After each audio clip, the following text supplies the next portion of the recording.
పరలోక రాజ్యం. ఒక రాజు తన కుమారునికి వివాహ విందు ఏర్పాటు చేసినట్లుంది. నా కుమారుని వివాహ విందు సిద్ధమైంది.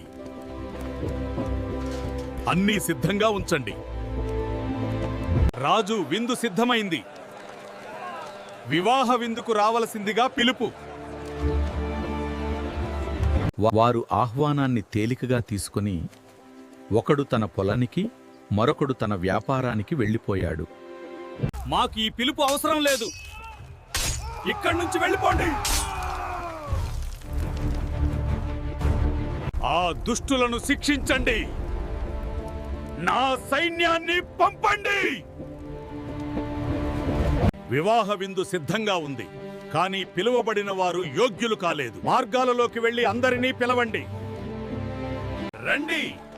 రాజు వివాహ విందుకు అందరూ ఆహ్వానించబడ్డారు.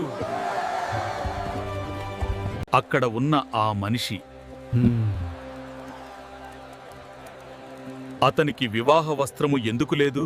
స్నేహితా, వివాహ వస్త్రము లేకుండా ఇక్కడికి ఎలా వచ్చావు? అతనిని కట్టి వెలుపల చీకటిలోకి వేయండి.